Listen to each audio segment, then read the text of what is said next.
कथा चंद्रमा के साथ जुड़ी है कि क्यों गणेश चतुर्थी के दिन चांद देखने की मनाही है। भाद्रपद मास की चतुर्थी का पावन दिन था। भक्तों ने अपने प्रिय विघ्नहर्ता गणपति को प्रसन्न करने के लिए विभिन्न प्रकार के पकवान, लड्डू और मिठाइयों का भोग लगाया। चारों ओर भक्ति और श्रद्धा का माहौल था। ढोलन गाड़ों की गूंज, मंत्रों का उच्चारण और भक्तों की आरतियों से वातावरण दिव्य हो उठा। भक्तों के स्नेह और श्रद्धा से प्रभावित होकर गणपति बप्पा स्वयं प्रकट हुए और भोग स्वीकार करने बैठे। जैसे ही उन्होंने लड्डू का स्वाद लिया, उनकी आंखों में प्रसन्नता झलकने लगी। एक एक करके वे लड्डू खाते चले गए और देखते ही देखते उनका पेट इतना भर गया कि वे संतुष्ट और प्रसन्नचित्त होकर मुस्कुराने लगे। भोग पूर्ण करने के बाद गणेश जी ने सोचा कि अब थोड़ी सैर की जाए। वे अपने प्रिय वाहन छोटे और नन्हे मूषक पर सवार हो गए।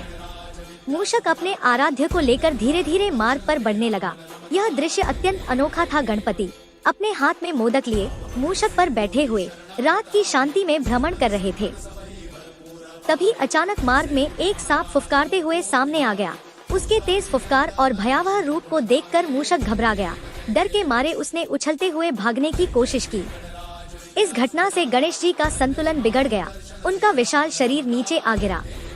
जैसे ही वे गिरे, उनके भरे हुए पेट पर जोर पड़ा और उसमें समाये लड्डू यहाँ वहाँ बिखर गए। चारों ओर लड्डुओं की वर्षा सी हो गई। एक ओर लड्डू जमीन पर लुढ़क रहे थे और दूसरी ओर गणपति बप्पा अपने भारी शरीर को उठाने का प्रयास कर रहे थे। गणेश जी ने स्थिति संभाली और अपने शरीर को संभालने के लिए उसी सांप को पकड़कर पेट पर लपेट लिया, जिससे उनका पेट सुरक्षित हो गया और लड्डू बाहर न गिरे। इस अद्भुत दृश्य को देखकर देवलोक से चंद्रमा जोर जोर से हंसने लगा।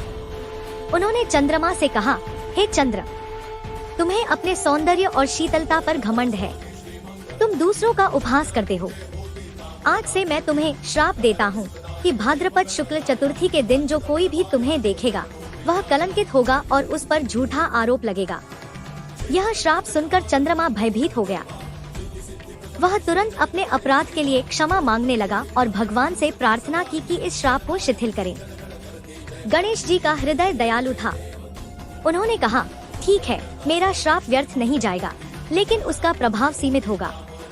जो भी भक्त इस दिन विधिवत मेरी पूजा करेगा, गणेश चतुर्थी की कथा सुनेगा और बिना देखे हुए अर्घ्य देगा, उस पर चांद देखने का दोष नहीं लगेगा। तभी से गणेश चतुर्थी के दिन चांद देखने की मनाही मानी जाती है।